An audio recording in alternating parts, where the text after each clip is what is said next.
sub, que es el que se encarga de lanzar el trabajo hacia el cliente. Se pone sub, espacio y el nombre del trabajo, o sea, el script que usted preparó. En ese script hay varias variables que las vamos a ver detrás y el programa que usted quiere ejecutar. Cuando usted lanza un trabajo al clúster, el clúster le asigna un número. Ese número se conoce como ID. O sea, en el campo del clúster, esto se conoce como ID. ID. El sistema no da por resultado de ese número. Cuando usted lanza el trabajo al clúster, el sistema le asigna un número. Y dice, el trabajo que usted lanzó es el 385. Y a cada trabajo se le asigna un número. Para poderlo después identificar. El comando QDEL es, usted por ejemplo lanza un trabajo al clúster y por alguna razón usted se da cuenta que había un error. Y usted usando el comando QDEL y el ID del trabajo,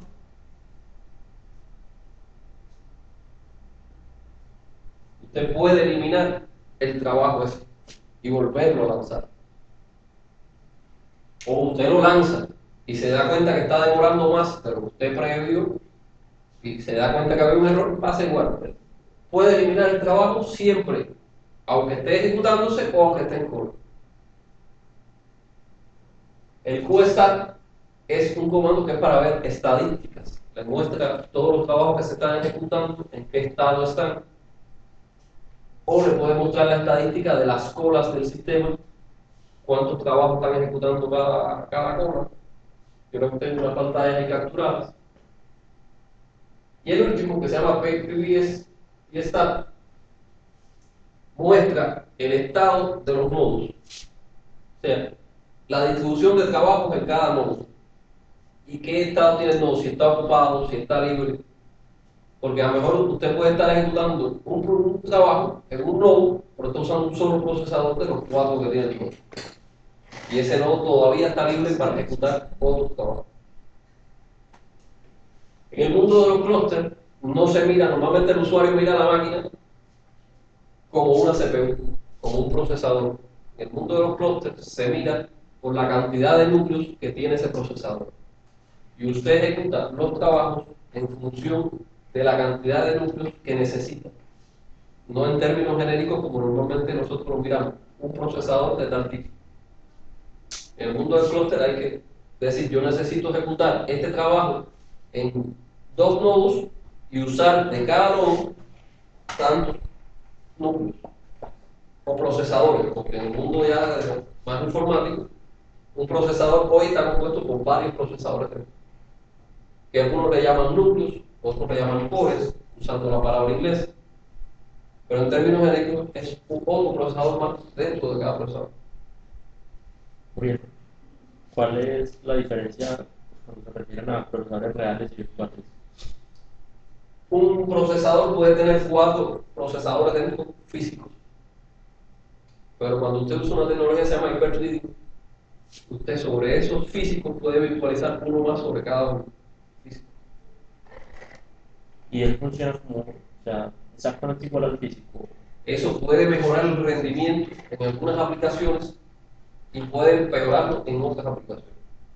En términos generales, en el mundo de los clústeres no se recomienda utilizar lo virtual. Porque en el clúster se mide o se trata de tener todos los parámetros de tiempo, cada milisegundo que se pierde en comunicación entre un nodo o entre procesador y procesador, es al final miles de segundos que se pierden en una operación. O sea, la eficiencia del clúster es muy importante para tratar de poner todas las variables y tratar de eliminar todo lo que sea virtual, todo lo que sea.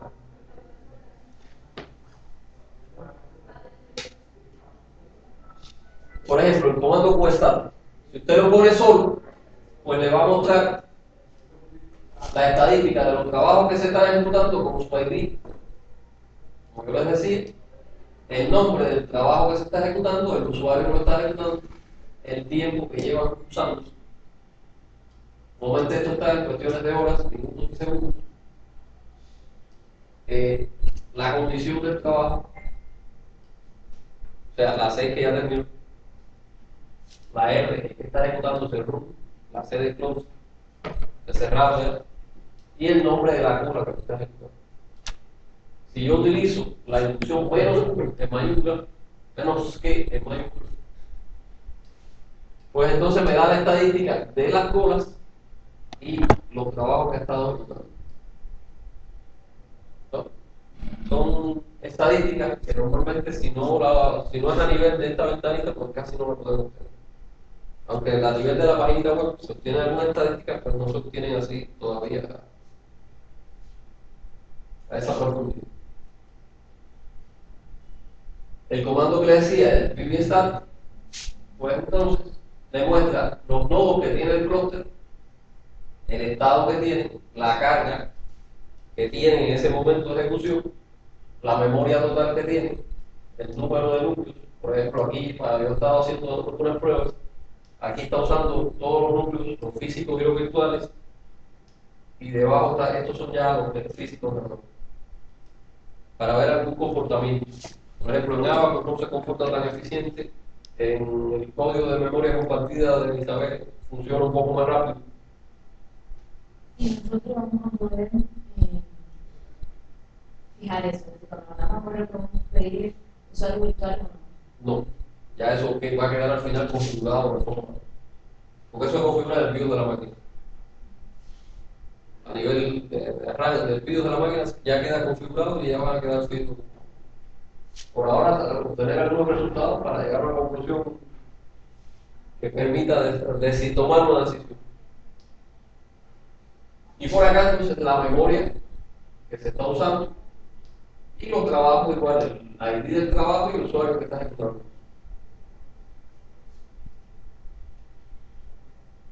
Este es el script, la parte superior del script, el inicio del script que hay que preparar para lanzar un trabajo. Eso prácticamente es constante para todos los trabajos. Después de la última línea es que se empiezan a adicionar las líneas propias de cada programa que se va a ejecutar. Hasta ahí es las instrucciones que se le dan al gestor de colas para que procese el trabajo. Yo trato de comentarlas un poco a la derecha. Este es, como yo les decía ayer, se le define el shell que va a usar el sistema para ejecutar su trabajo. En casi todos se utiliza el bash. Estos son comandos que van todos comentados en el mundo de Linux. Cuando uno quiere incorporar un comentario, pues pone el símbolo del juego. Y ya eso quiere decir que el sistema va a ignorar lo que está después. Pero en el caso del gestor de colas, pues hay que incluírselo porque él analiza la sintaxis de esa forma. Siempre comienza por PBS, esto es una L minúscula. La forma, la letra que se está usando, pues no la nota mucho, pero es una L minúscula. El nodo y los núcleos de cada nodo. En este caso, yo estoy diciendo sistema, un procesador con un solo núcleo de ese procesador. Si yo quisiera 5 núcleos, 5 procesadores con 3 núcleos, yo pusiera un 5 aquí y pusiera un 3 aquí. ¿Qué va a hacer el sistema? Va a tomar 5 nodos y a esos nodos, de esos nodos solo va a usar 3 núcleos. Porque yo solo especifico aquí. Esto es el tiempo con el que yo, más o menos, calculo que va a demorar ejecutando su trabajo. Con el tiempo hay que tener más cuidado, porque si usted define menos tiempo del que debe demorar la aplicación en ejecutarse, cuando ese tiempo se cumpla, el planificador lo va a parar. Bien, ¿y qué pasa si coloco más del tiempo que es? En base al tiempo y al número de procesadores, pues el sistema decide en cuál de las colas de trabajo lo va a incluir. Y ahí ya empiezan también, tienen que ver las políticas. ¿Qué tiempo del clúster usted tiene permitido utilizar para ejecutar su trabajo? Eso puede ser muy difícil porque De todas maneras, eso queda público en una tabla.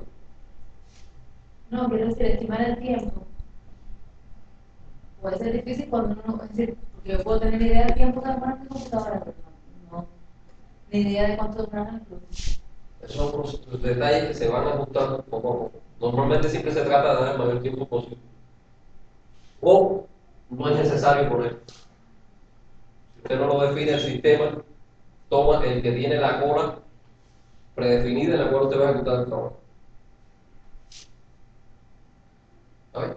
De todas formas, cuando queden las políticas ya establecidas, usted en una tablita va a poder saber a qué cola usted tiene el permiso de ejecutar trabajo y qué tiempo en él puede ejecutar. Ahora no, bueno, porque la cola todavía no tiene las prioridades establecidas. Y uno puede decir directamente en qué cola quiere. No. El sistema procesa en base a los parámetros de recursos y de tiempo. Se trata siempre de que el usuario no acceda de forma directa a las colas, sino que hay una cola que se llama default que se encarga de analizar los parámetros que usted le está poniendo y rutear el trabajo hacia la cola virtual. Comentaste en la primera línea que yo tengo que especificarle ¿Es? el número de... Sí, en la segunda. Que tengo que especificar el número de nodos y el número de núcleos. Hipotéticamente, en un extremo, si yo le digo que necesito 9 nodos, que es lo máximo que tiene. Si usted le dice 9, cuando él analice la cola, él va a analizar si usted tiene permiso o no para ejecutar su trabajo en los 9 núcleos. Y si no lo tiene, le va a volver un error diciéndole que no tiene recursos para asignarle el trabajo que usted le está pidiendo. Entonces no podría correr mi programa, mi trabajo. Bueno, en ese caso, si no tiene el permiso para usar los 9 nodos, no lo puede ejecutar. Entonces, pero yo lo ocupo, yo lo necesito. ¿Qué tengo que hacer?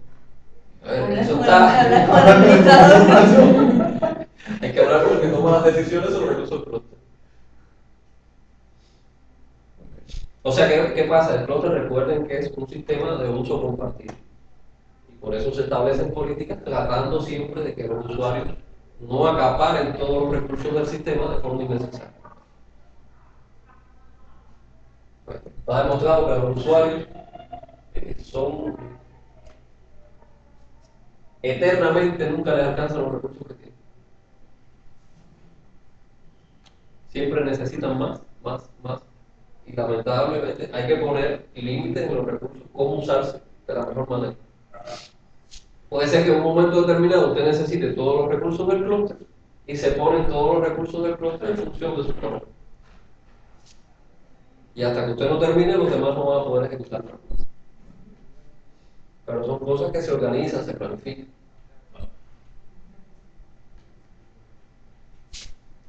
Ahora, esta línea es para ponerle el nombre al trabajo. Independientemente del programa, del nombre del fichero que usted esté ejecutando, del archivo que usted esté ejecutando, este es el nombre con el que va a aparecer el trabajo en el clúster.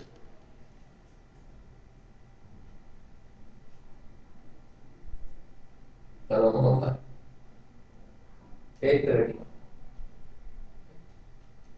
Para que usted lo pueda identificar, no se lo voy a poner. Después está esta instrucción que está aquí, que es cola. O sea, la cola por defecto. El sistema tiene una cola que se llama default y después tiene varias colas. Una se llama small, una medium y una long.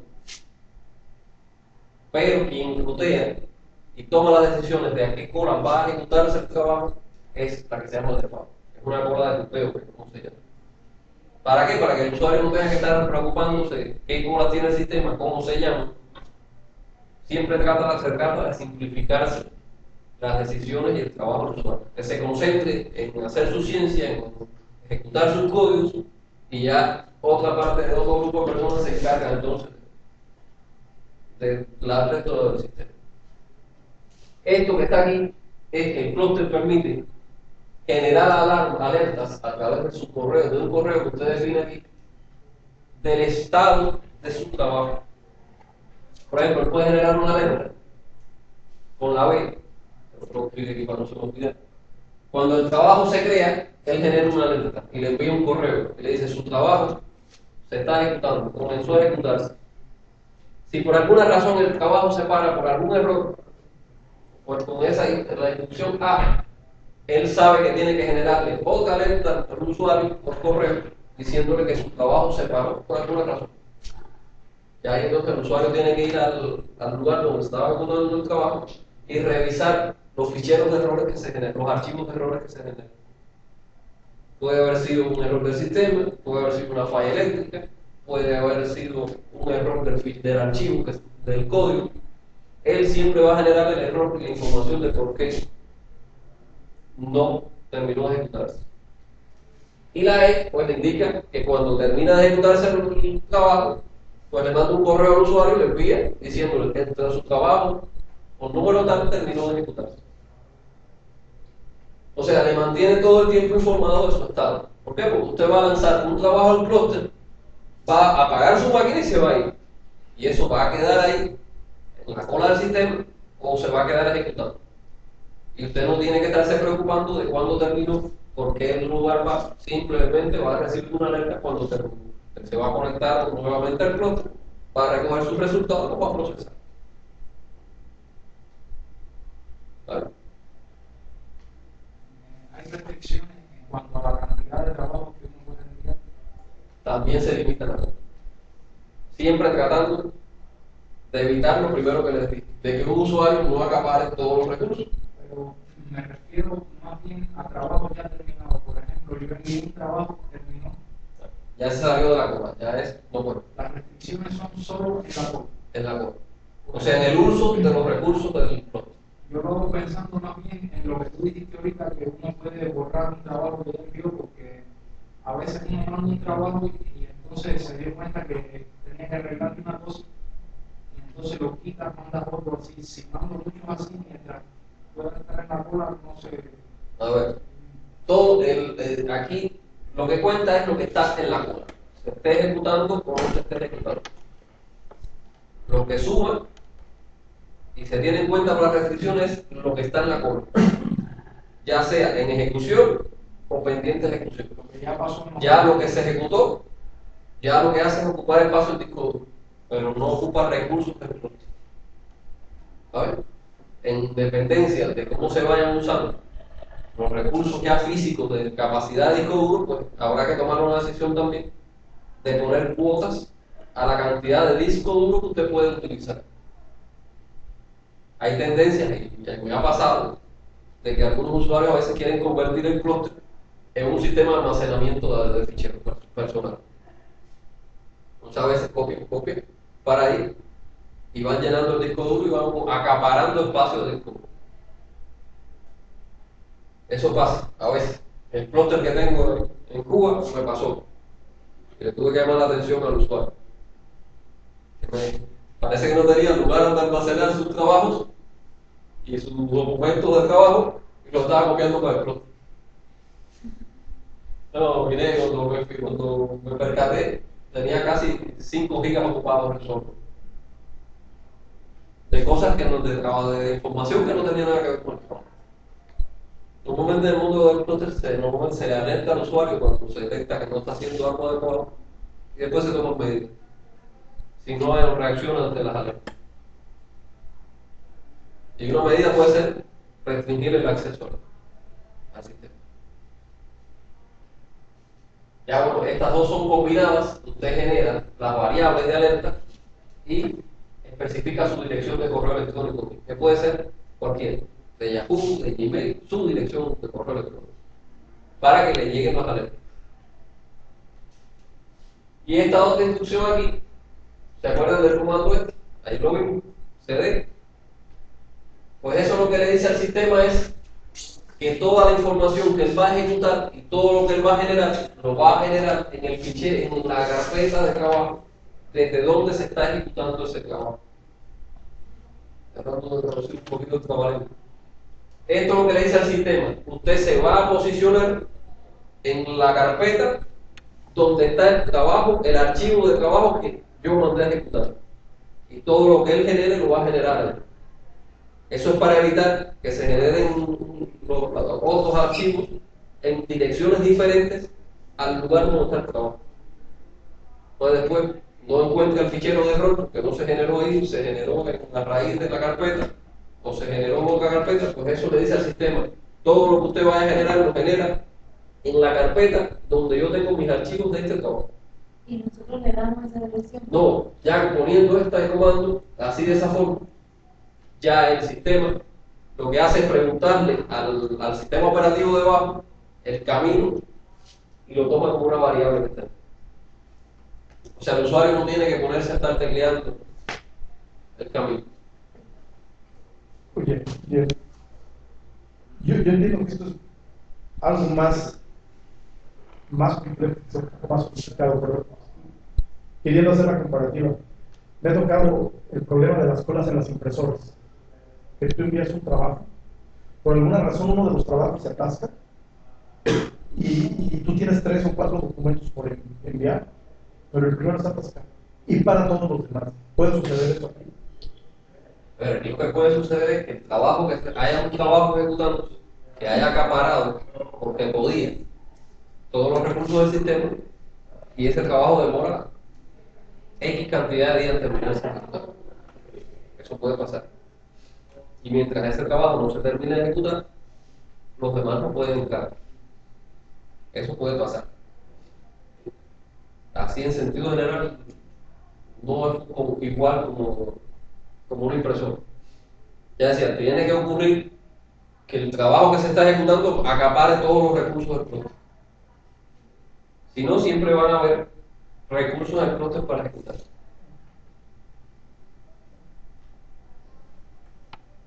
Ya, esa parte se mantiene casi constante para todos los trabajos y para todos los programas que usted va a ejecutar en el proyecto.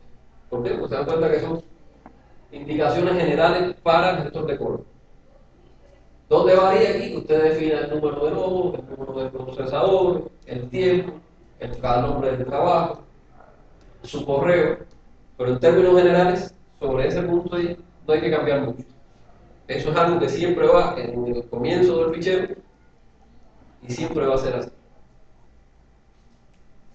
Aquí hay otras complejidades porque si yo puedo como usuario definir que se ejecute mi trabajo en el nodo tal, en el nodo tal, en el nodo tal, pero no es necesario, no es complicado. Por ejemplo, esto es un ejemplo ya de ejecutar MATLAB. O sea, esta primera parte ya la vimos. O sea, aquí yo tengo definido en horas, minutos y segundos, pero yo puedo definirlo también agregando 2 puntos, 2 días. Si yo, mi trabajo, yo tengo permiso para ejecutar por tiempo indefinido, yo estimo que va a demorarse 5 días corriendo, yo puedo poner 5, 2 puntos y después 0, 0, 0, 0. O otro tiempo.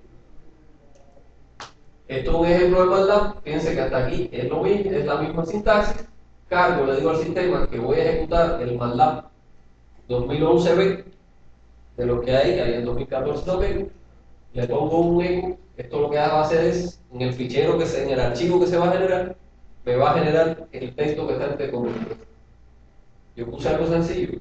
Comienzo y un comando se llama date. ¿Qué va a hacer? Cuando se genere el archivo, la primera línea va a ser la fecha y la hora que comenzó a ejecutarse el trabajo. Se va a ejecutar el MATLAB. Fíjense que yo no me tengo que preocupar en qué dirección está el MATLAB. Yo solo pongo MATLAB y las variables que corresponden al MATLAB para que se ejecute con el trabajo, en este caso el cálculo de pi. Un ejemplo pequeño que tengo por ahí. Y otro comando que me va a decir la fecha, la hora en que terminó. Es como para yo poder saber.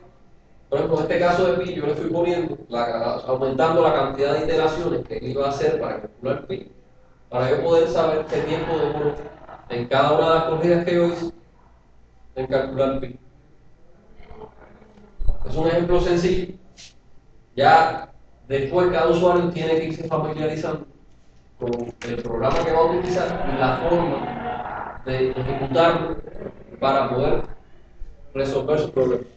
Porque es muy difícil a un administrador de sistemas poder saber cómo funciona cada uno de los programas que están aquí.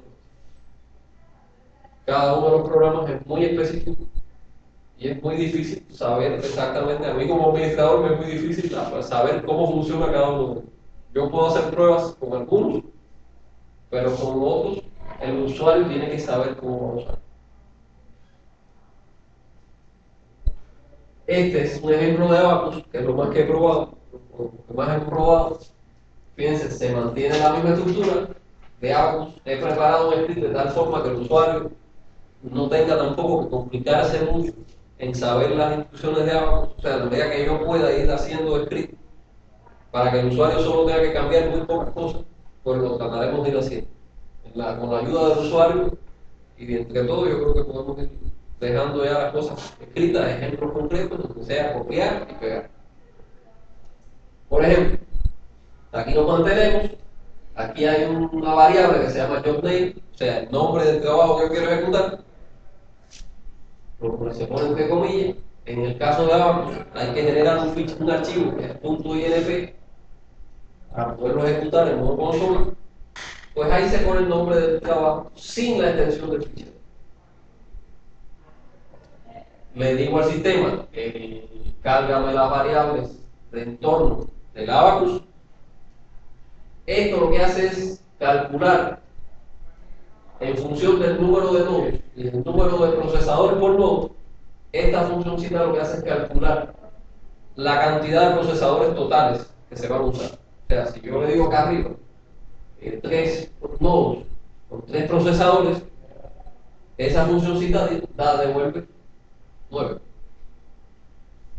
Para que el usuario no tenga que estar calculando al final, porque acá en la línea de Abacus hay que definir el nombre del trabajo, el nombre del fichero de entrada y el número de cores que va a utilizar cuando usted lo va a ejecutar en paralelo.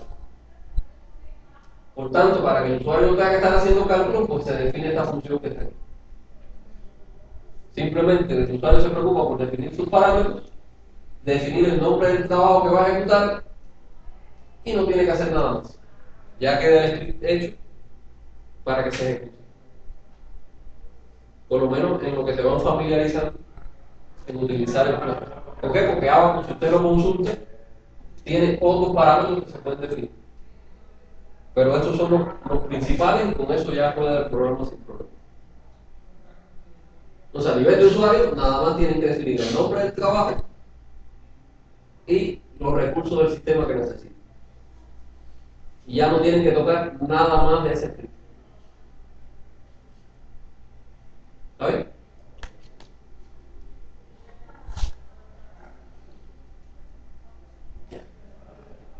Vamos a ver la comparativa.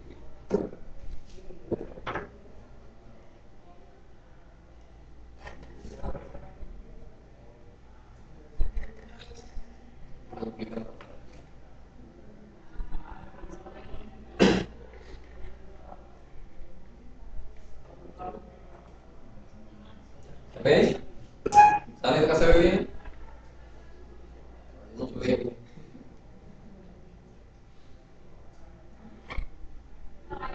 Hay otro comando, ayer sí se lo planteé, se llama show, que igual muestra el estado de los trabajos. En el caso que existiera el trabajo ejecutándose, pues muestra el estado de los trabajos que se están ejecutando.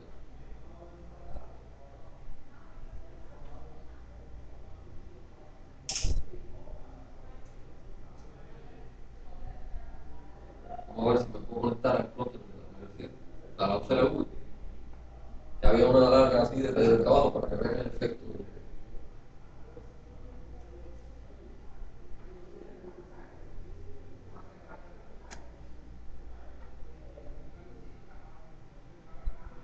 Por ejemplo, este usuario, como ahora ya en Cuba hay vacaciones, receso docente, pues las escuelas se flexibilizaron y este usuario tiene unos cuantos trabajos ejecutados.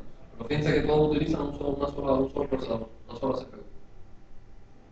O sea, una máquina que tiene 12 CPU, 12 núcleos, pues si ejecuta 12 trabajos, es como si estuviera usando un solo nodo. Mira, está usando solo 20 procesadores de los 116 que tengo. ¿Por qué? Porque están dando mucho trabajo, pero no solo.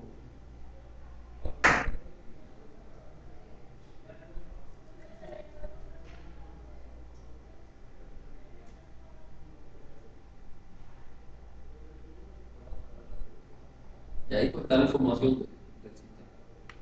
Fíjense que todos los trabajos están concentrados acá arriba en los nodos de estos. Tiene 20 trabajos ejecutándose, pero todos se están ejecutando en este grupito de nodos. Ese free son nodos que están libres. Y estos que están aquí, ¿qué dicen? Es que tienen recursos libres por ello. O sea, él hace un análisis del clúster y si el clúster está ocupado, todos los recursos dicen que está ocupado. Mientras le quede, por ejemplo, un procesador por usarse, él todavía está libre para ejecutar algo. Pero eso para nosotros sería solo información. Sí, eso es solo información. Porque, o sea, hay un sistema para administrar. Sí, no, el clúster se encarga solo, el gestor de cola se encarga de verificar los recursos y compararlos con lo que usted está pidiendo. Y si esos recursos son suficientes, lanza el trabajo a ejecutarse. Si no, se mantiene en el código. Pero felizmente había muchas personas ejecutando trabajos ricos. Hacía días que no se ejecutaba ningún. Acá en este caso, pues, como no hay ningún trabajo ejecutando, pues ese listado está vacío. Y él da una estadística. 0 nodos de 9, no hay ninguno ejecutándose, y 0 procesadores de 44. Está vacío. Lo hemos visto el equipo antes de ayer. Para poder ejecutar, para que tengan una idea. Soy un poquito regado trabajando, porque el grupo no me da todo. Bastante abajo.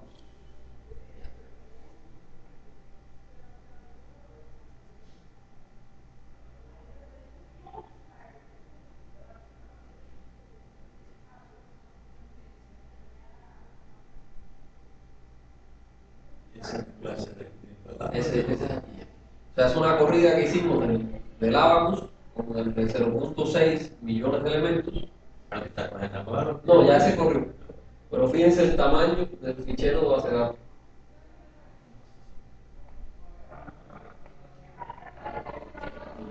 400 gigas.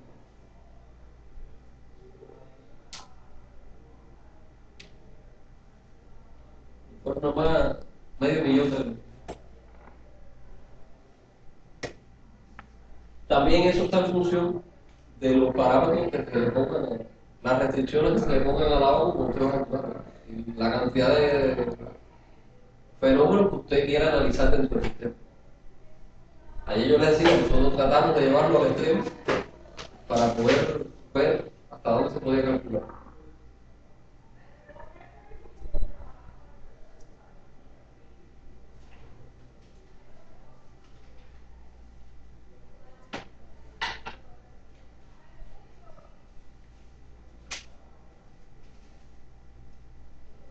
Por ejemplo, normalmente el clúster, cuando usted lo ejecuta, él genera este ficherito de aquí para los errores que se puedan generar en el proceso y este ficherito aquí que es el de salida de los resultados.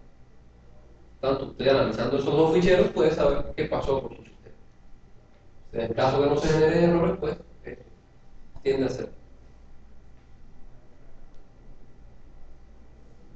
Por ejemplo, en este de Lisa que yo lo ejecute, pues pedí un errorcito ahí. Que lo que hay que revisar es por qué generó ese error. En este caso puede haber sido un warning o algo que no implica la detención del programa, porque él terminó de ejecutarse.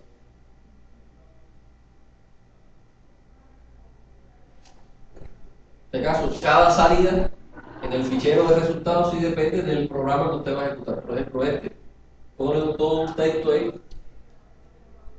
Antes de empezar a hacer el cálculo, pone una serie de información.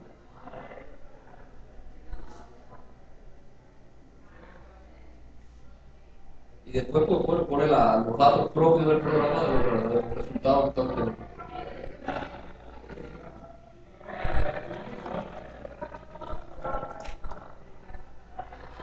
Esa parada es por culpa de la...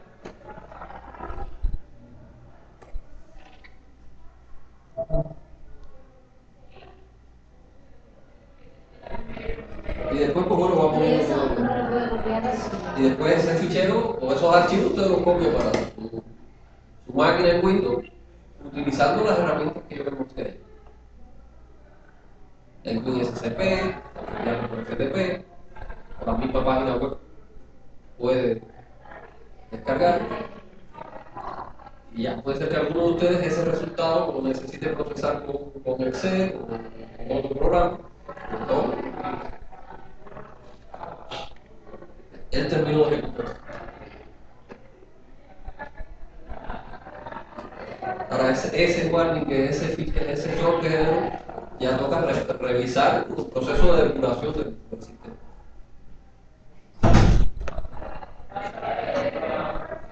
Entonces, vamos a ejecutar un momento, un ejemplo pequeño que tengo de MATLAB.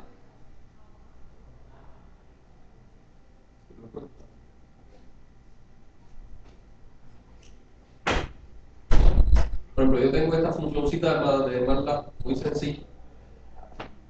Es el cálculo de pi, el método de Monte Carlo, donde se define la cantidad de iteraciones que usted quiere hacer. Por supuesto, entre más grande es ese número, más exacto es el resultado que se obtiene. Entre más pequeño es, pues más inexacto es el resultado. Pero más rápido va a ser el cálculo. Y si usted aumenta el valor de ese número, va a ser más exacto, pero más demorado va a ser el cálculo. Pero vamos a poner un valor pequeño.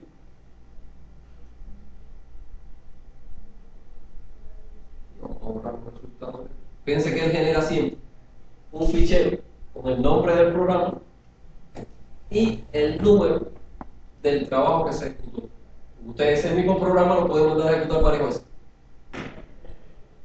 Y los resultados entonces, para que no se reescriban, pues entonces lo genera poniéndole el número que él le asignó ese trabajo cuando usted lo lanzó al programa. QSUB y el nombre del job del trabajo. Siempre se trata, para poder diferenciar el archivo que tiene el script de lanzar el trabajo al clúster del resto. Aunque yo le decía ayer que las extensiones no eran importantes, pero como nosotros provenimos de un mundo Windows, pues entonces siempre se le trata de asignar .pbs para diferenciarlo del resto de los archivos que usted pueda tener ahí en la... PBS sería como el proyecto, como el trabajo que usted va a lanzar. Yo le voy a enseñar la estructura, la misma que cogí. Fíjense ahora, cuando yo le doy Enter, él simplemente informa el número que le asignó en el clúster. O sea, este es el nombre del clúster. Pero aquí lo que le interesa al usuario es este numerito que tiene.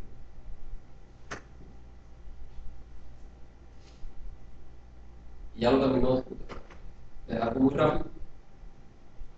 Y fíjense que entonces generó el fichero de errores. Como no se generó ningún error, no tiene byte, está en cero, y acá está entonces el resultado. pero no habría que cargar MATLAB y poner el título y explicar el correo. Sí, lo voy a explicar.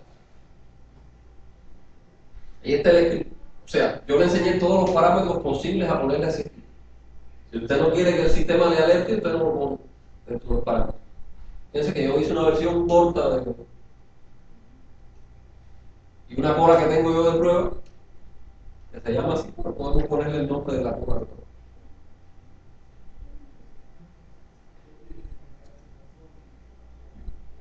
Como administrador, sí puedes decir en qué cola quieres que se... No, eso queda definido cuando quedan definidas ni como administrador. Porque se le pone una restricción a la cola donde se prohíbe que se pueda acceder a ella. Esa es una cola extra, aparte extra a la que están creadas, que no tiene restricción. Nenhum administrador pode se sobrepor ao sistema, porque se tiver alguma coisa bacana, ele quiser alterar as prioridades, ele não consegue. Sí, el administrador sí puede alterar. Pero bueno, siempre el administrador trata de ser transparente Sim. para que ese tipo de cosas no ocurran. O sea, cuando uno trata con un grupo de personas y un grupo de usuarios, uno tiene que mantener una ética en lo que está haciendo para que ningún usuario se sienta menospreciado con respecto a... En este caso yo hice una versión corta de toda la sintaxis que yo le puse inicial, no genera alertas y no tampoco tiene correo. Simplemente corta, fíjense aquí, la variable esta para que él se mueva hacia el directorio, que me cargue la versión de MATLAB que yo quiero ejecutar y el texto entonces. Esta es la línea de comando, o sea, esto principalmente lo que quiere decir es que no genere nada de display en pantalla y que no use Java para ejecutar. Se va a ejecutar en un modo consola muy sencillo, no va a generar interfaz gráfica, no va a generar nada. Y este es el nombre del programa que yo quiero ejecutar sin la extensión. Para ejecutar, por ejemplo, aplicaciones MATLAB aquí, hay que generar el fichero MATLAB, hay que salvarlo como .exe. Y acá entonces se llama ese fichero, pero sin la extensión. Solo el nombre del fichero. Si le pone la extensión, él nunca lo puede. Con esa línea suficiente, él ya va a ejecutar el MATLAB, va a llamar el código de MATLAB que yo quiero que él ejecute y me va a obtener los resultados. Yo puedo aumentar a ese valor del código.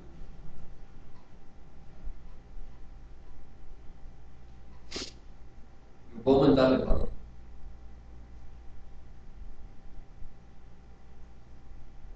Pero eso va a dar como resultado que el trabajo va a demorarse más en ejecutar.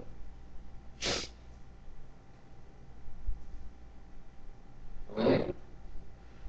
Empezó a ejecutarse y como me dio tiempo a preguntarle al sistema porque todavía no ha terminado, pues ahí está listado el nombre del usuario, en qué estado está, cuántos procesadores está usando, qué tiempo tiene establecido para ejecutarse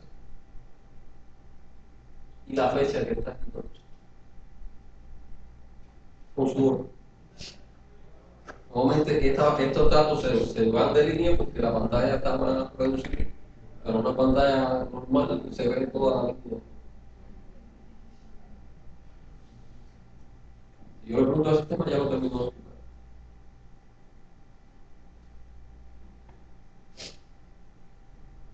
Y en la medida que ese número sea grande, pues ese valor de pi va a ser más cercano al valor que nosotros conocemos. Por ejemplo, vamos a hacer algo para que vean el efecto de las cosas.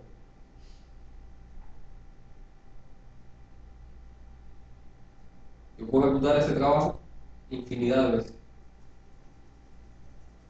Y cada vez que yo lo mando a ejecutar, le va a asignar un.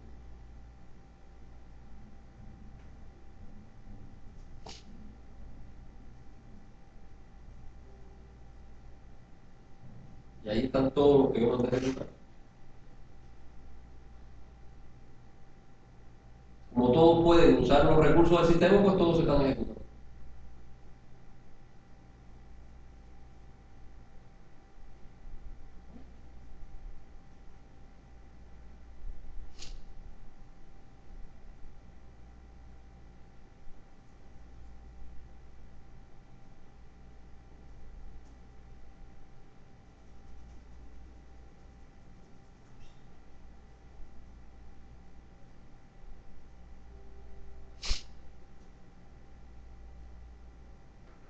Y los que no se pueden ejecutar, porque no les alcanza el recurso, pues se quedan en corto.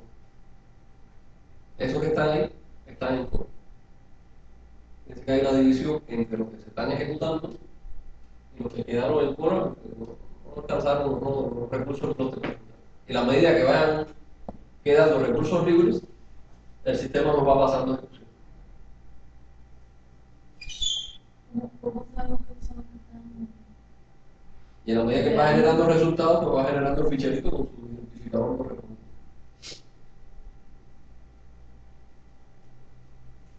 Yo puedo ver la cola, puedo Sí. saber mi trabajo, qué posición está. Sí. Este comando que yo utilizo es público, o sea, usted lo puede ver. O sea, si se fijan, si observan, aquí lamentablemente no se ve porque la pantalla es muy reducida, pero acá arriba están todos los trabajos que se están ejecutando y aquí dice yo todos los trabajos que están en espera de ser ejecutados. Es una pantalla más reducida, pues se ve todo más cuadradito, no tan deformado. Y hay una línea debajo de esa.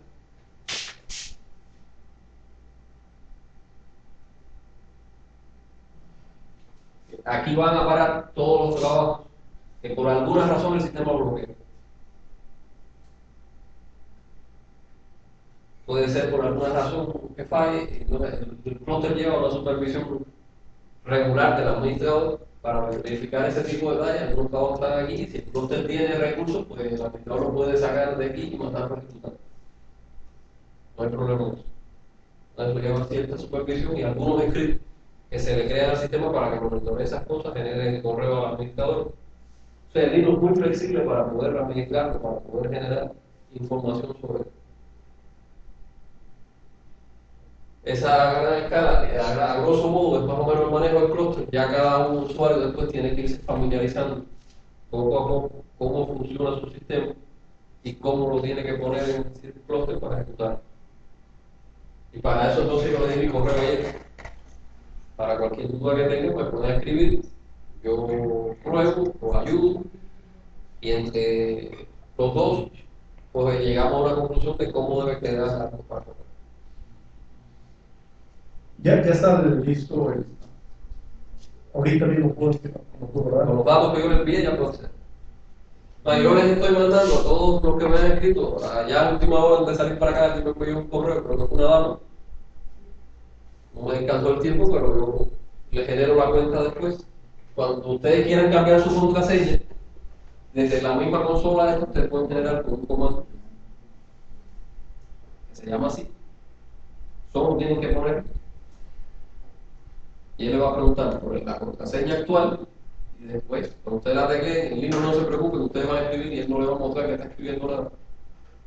Una medida de seguridad que tiene el sistema para que nadie tenga una idea de qué dimensión tiene su contraseña. Los promotores de libro a veces son un poco paranoicos con estas cosas, pero usted escribe su contraseña y da enter.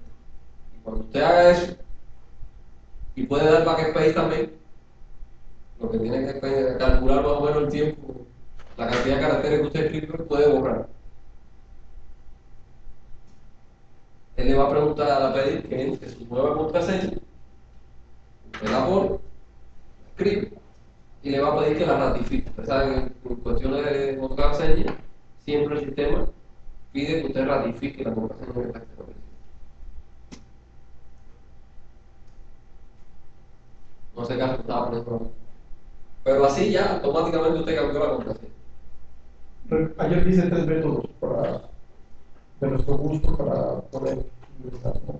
Para acceder al, sobre todo para copiar información hacia el clúster y hacia su máquina. Sí, que fue BPM, fue la que más recomiendo, porque te dije que yo usé web, quise cambiar mi contraseña y no me funcionó. No, hay que revisar.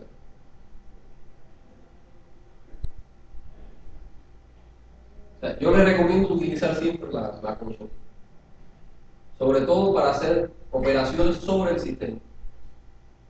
Ya para copiar, para mover información de un lado hacia el otro, pueden utilizar cualquiera de las que yo les mostré ayer.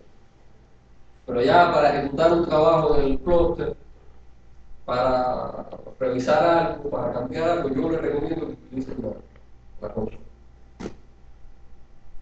Esta página que les mostré ayer tiene ejemplos de Abacus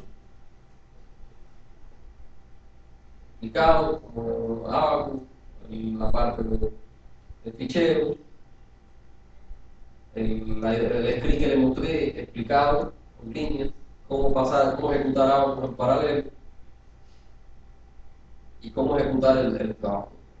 Es como yo le expliqué hasta ahora.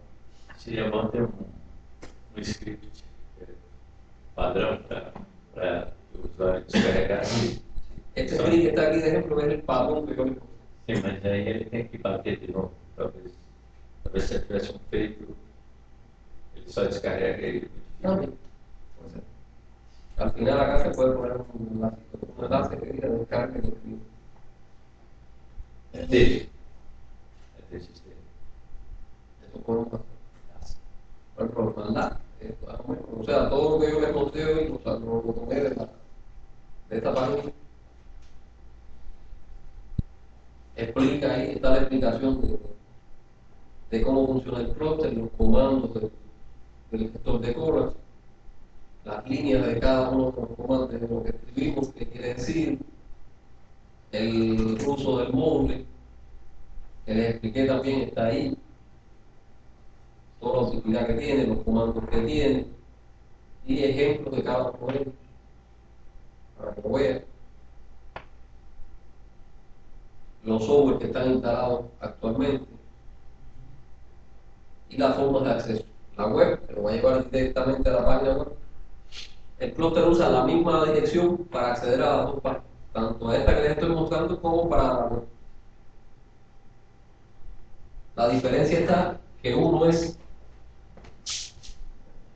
HTTP y el otro es HTTPS. Uno funciona por el puerto 80 y el otro funciona por un puerto que se llama 443 con un protocolo que se llama SSL. Entonces el sistema está escuchando por ambas puertas y él sabe cuando un pedido viene por un lado y cuando viene por otro. Después de este curso también. Está el FTP, la explicación del FTP, con todo lo que tienen que hacer para utilizar el filecilla como cliente FTP, todo lo que tienen que teclear paso a paso, paso 1, paso 2, paso 3. Cómo conectarse. Cuando ustedes se conectan siempre a un sistema que genera un certificado, normalmente en el mundo hay empresas que son entidades certificadoras y los sistemas se dan cuenta cuando el certificado de seguridad que usted está utilizando es generado por una empresa o es generado propiamente por usted. Cuando ellos detectan que el certificado no lo generó la empresa, una empresa certificadora, pues le alertan al usuario: mire, usted está utilizando un certificado que no es oficial. ¿Usted quiere seguir utilizando? Ahí lo que se hace es clic OK y todo funciona. Y acá está el enlace para descargar ese programa.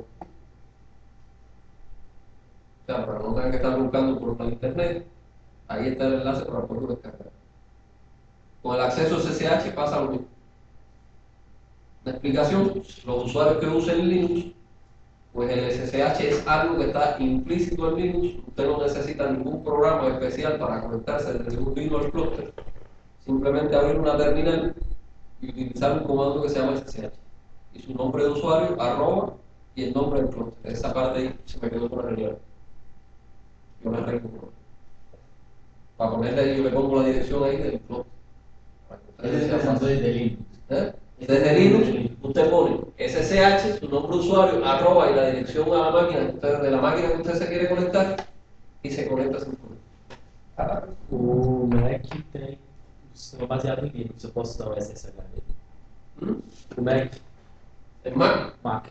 No sé si tendrá ese comando, pero bueno, Mac tiene la misma base de... Sí, la misma base de Linux. Si tiene el comando SSH, lo utiliza. Acá yo les pongo la dirección para los que usan Windows para que puedan usar el programa del boot. Es el programa que se utiliza para conectarse desde Linux a la consola desde Windows a la consola de Linux. Ahí lo descarga. Este programita no es necesario instalar. Simplemente usted lo descarga, lo pone en alguna parte de la máquina y ya lo puede usar. Puoi dire che il programma successava. Sí, es un programita muy pequeño. Entonces usted define aquí la dirección de la máquina a la que se quiere conectar y el puerto. Pero ya con definirle aquí que es SSH, usted no tiene que preocuparse, él lo escribe ya. Pero este es el que lleva la interfaz. Este es el que lleva esta interfaz Y la segunda para su. que tiene información. Sí, donde estaban los resultados. Sí, en esa es. Este programa lo que pasa es que utiliza. Non è un'autenticazione. Lo que pasa es que utiliza un programa que se llama Mix Commander MC.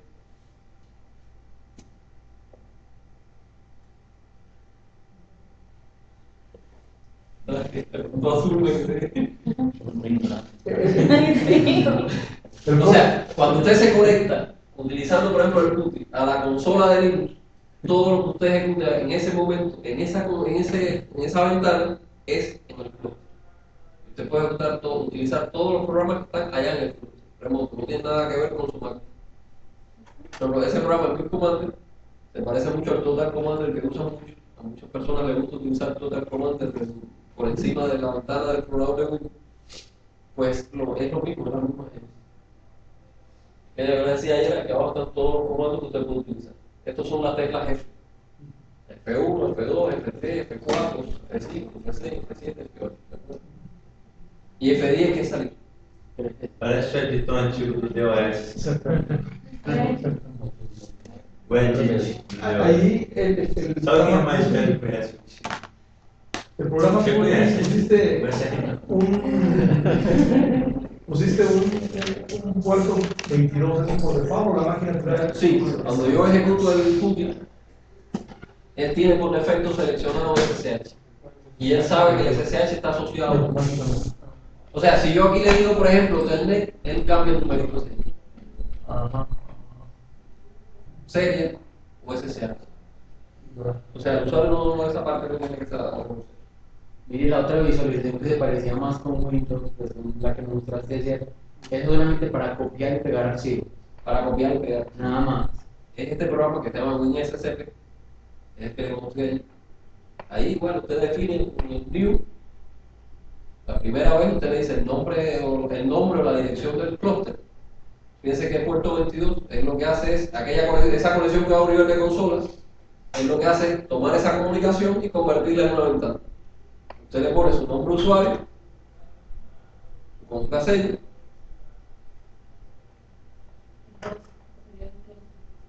aquí sería el clúster.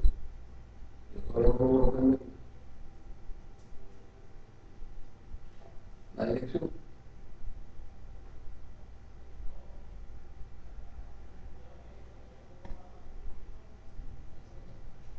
La dirección o el nombre o el IP, cuando tenga el nombre pueden usar el nombre perfectamente. Cuando publiquemos el nombre, le pueden decir save y guardar eso para que no tengan que estarlo tecleando cada vez que lo van a usar. Es lo que tengo yo hecho ahí. O sea, ya yo lo tengo precreado. Le digo login. Me va a pedir la contraseña. No se recomienda nunca almacenar la contraseña.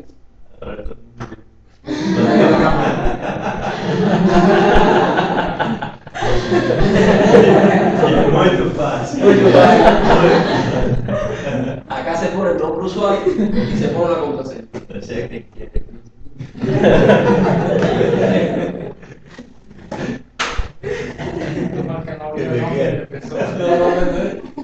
Ahí está la ventanita. Entonces ahí solo para copiar y pegar, ahí no puedo ejecutar. Aquí no puedo ejecutar, pero sí puedo editar. O sea, yo puedo dar aquí y oprimir, fíjense que debajo están igual, los mismos comandos casi del mismo comando, o el total comando, F4, que es editar, y yo puedo editar. Puedo arreglar ahí y salvarlo. Y nada más tengo que ir a la consola a mandar a ejecutar el trabajo. La ejecución del trabajo es exclusiva de la consola. Y ese es un programa que se instala. Ese sí, aunque hay versiones en los últimos tiempos sobre Windows, se han tratado de hacer versiones móviles, que son versiones portables. Después de una versión portable, sin problema. Pero ya tiene que descargarla. Esta que yo les pongo ahí, sí tienen que instalar. Está ahí un link. Sí, sí. Esta es la página que estamos viendo. Está la dirección del cookie y acá está la dirección del cookie. Se o trabalho ultrapassar o tempo que eu estimei antes, ele vai para block, job, ou ele fica onde? Aquela informação que ele dá. Del trabajo. Se trabajo bastante tempo. ¿El trabajo? Ya, usted lanza el trabajo al clúster. El clúster le manda un correo, lo lancé. Cuando termina, le envío un correo diciendo que terminó. Y los resultados se guardan en el mismo lugar donde usted tiene el trabajo que mandó. Não está preocupado com a previsão do tempo. Con el Se tiempo. ela faz uma previsão errada. Si usted, la previsión de Aqui tiempo ele se coloca muito pouco, e ele precisa mais ele para antes. Se coloca muito, você vai estar na prioridade oi na fila. Né? É esse o problema. Primeiro, não é necessário colocar, pelo que eu entendi, é no es opcional. necesario colocar. Você Aí depois de rodar uma ou duas vezes, você vai ter um parâmetro para poder entrar melhor. É porque se eu colocar menos e ele precisasse de mais, eu vou perder o trabalho que eu fiz. Si usted coloca menos, el trabajo se va a detener cuando llegue al límite de tiempo que usted estableció. Se tendría que volver a ejecutar el trabajo Sí, para- definiéndole más tiempo. Sí, vai perder. Perdeu não, depende do tipo de programa, porque há programas que param num certo momento e você retoma a partir dali e continua. Você carrega, ele mantém uma espécie de imagem da última vez que ele fez e retoma a partir dali. Se o programa não tem esta habilidade, então você perdeu. É, o MATLAB ele para e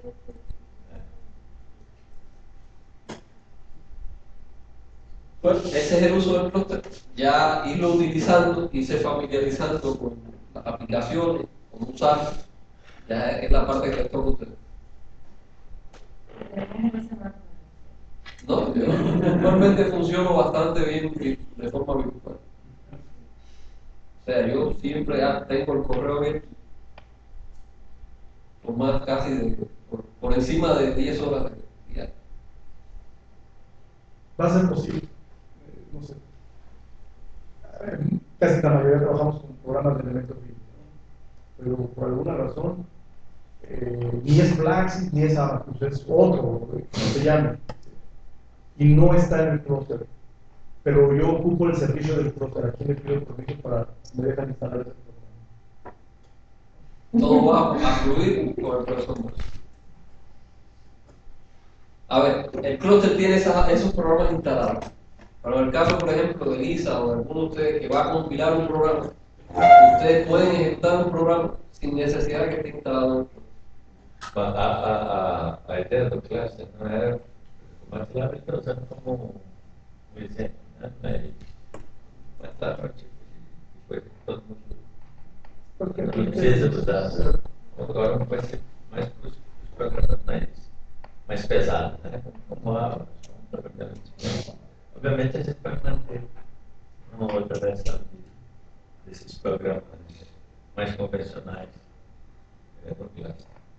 A gente vai ainda fazer a política por enquanto a gente está registrando, mas para testar, né? Depois vamos estabelecer uma política.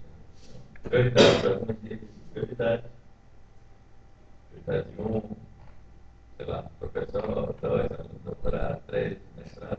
Estou inventando agora, não estou dizendo que é extra. Né? Nós temos que ter uma prioridade para acesso externo.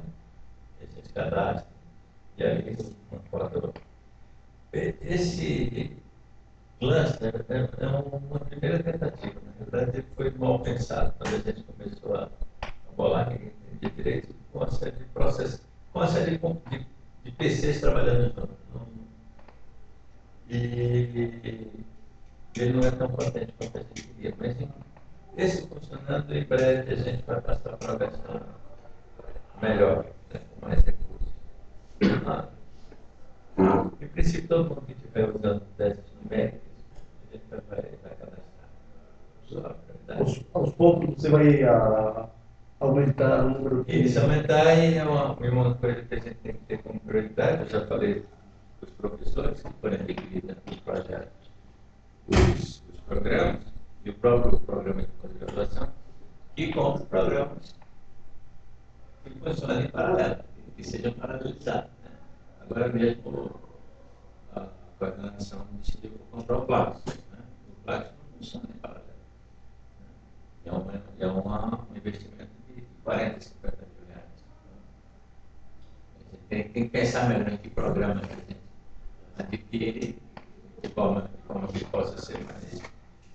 Porque não há nada que o Plaxis faça que o Abacus não faça. É claro, mas às vezes a pessoa insiste. Né? Então não tem por que colocar num cluster um programa como o Plaxis, que não tira proveito da programação paralela. Mas em princípio a gente não vai ter problema não. Tem poucos alunos por enquanto que todo mundo que quiser vai ter acesso lá. que el clúster tiene. Ele vai continuar administrando a distância, mas é por isso que ele foi. En tu correo electrónico te podemos encontrar lo que es tener y Tengo dos. Yo les di ayer Alguém já cadastrou e já conseguiu fazer alguma coisa? porque yo me cadastré, mas no. Não conseguiu fazer. No tentei. Não tem. Era bom que as pessoas testassem, né? Porque quanto mais testarem, melhor. Yo tengo una pregunta. ¿Todos los resultados van a salir como tipo texto o yo puedo tener, por ejemplo, en el Abacus el ODB y ejecutarlo desde mi máquina viendo los resultados gráficos y todo? O resultado é o resultado, é o programa. Cada programa tem o seu formato, né? Ele vai rodar. Vai sair inteiro as mensagens. O gerenciador. Miguel. Tu apellido. Não está bom, Miguel. Tenta outra caneta, outra. Não tem outra, não, aí. Você vem vendo, não está vendo.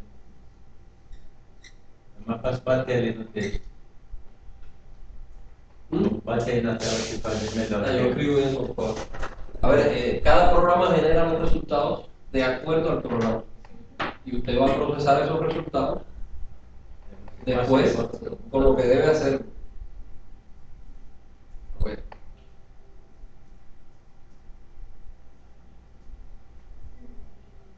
Possível manter o cluster o programa de visualização também. Né? Mas o jeito que ele está ensinando é fazer uma fila de trabalho para dar. Depois você analisa. aquí el Abacus generó todos sus ficheros con toda la información que él generaría en Windows. Y es solo copiar y pegar los Y usted copia todo eso o copia la carpeta completa para su máquina y los procesa y los analiza. Mas Este que aquí generó el ODB en el mismo formato que él lo genera en Windows.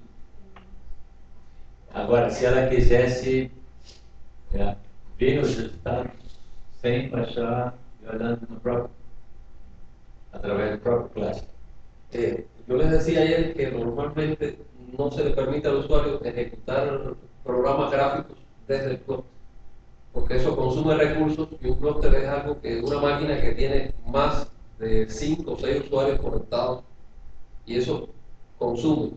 Y si un usuario ejecuta recursos, consume recursos del clúster, pues se hace más lento para los otros usuarios.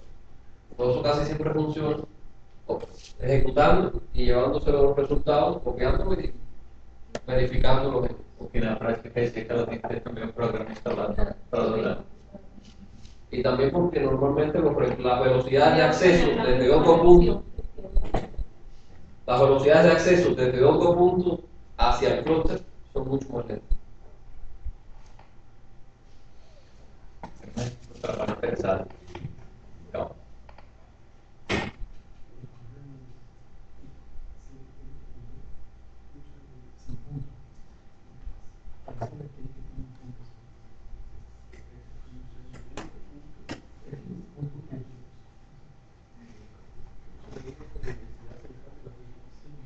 vai lá, professor.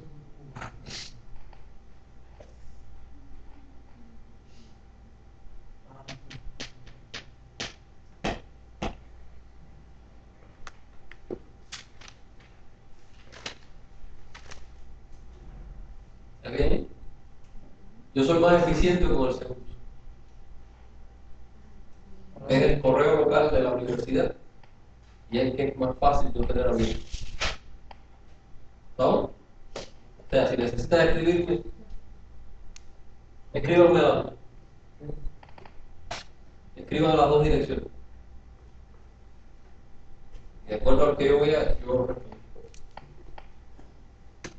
De todas formas, acá se va a quedar aquel compañero que está allí, que es especialista también en computación, que va a apoyar en todo lo que haga falta de manutención del programa. Algo que no sea posible ejecutar de forma remota, cualquier actividad que haga falta arreglar, resolver, él lo va a estar apoyando mientras esté, que va a estar por un tiempo extenso. O sea, yo les decía ayer, el clúster tiene aplicaciones fáciles, Con el paso del tiempo van a aparecer otras aplicaciones que va a ser necesario utilizar. Lo que pasa es que es muy difícil tratar de prever en una línea de tiempo qué va a necesitar un usuario y qué y qué no se va a necesitar. Por eso es que siempre se empieza con un grupo de aplicaciones básicas. En el caso de los usuarios que estén programando código, no es necesario instalarlo en el clúster, porque el código esté compilado en su carpeta de usuario, lo puede lanzar al clúster a ejecutarse. O sea, de todas maneras, eso no hace la diferencia porque siempre tiene que utilizar el gestor de colas para que se ejecute. ¿Está bien? Lo que pasa es que si un usuario lo ejecuta desde su carpeta de trabajo, es un programa que es solo de ese usuario, no es público para el resto de los usuarios del clúster. Y estos que están ahí públicos sí los puede utilizar cualquier usuario. Pero hay programadores que están generando código, que están compilando, que necesitan probarlo, y ese tipo de código que es inestable no hay por qué hacerlo e instalarlo de forma pública. Entonces lo puede ejecutar desde la carpeta personal del programa. ¿Cómo se dice? ¿Alguna otra pregunta?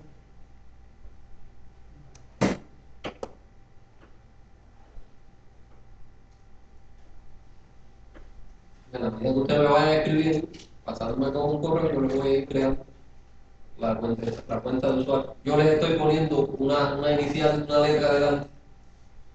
En el caso de los doctorados, yo le puse una M. Y en el caso de los profesores, les estoy poniendo una P. Es solo para cuando usted en la listado de usuarios poder saber quién es estudiante y quién es profesor. Y alguna otra categoría que pueda aparecer invitado, usuario externo, pues después se le pone una letra. ¿Estamos? Eso es lo que quiere decir la primera letra.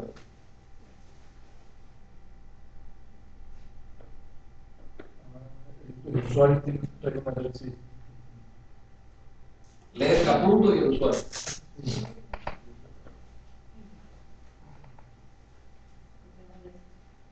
Está medio confuso. Ahora que se lo digo, que me doy cuenta. Sí. Que no voy a llantar también.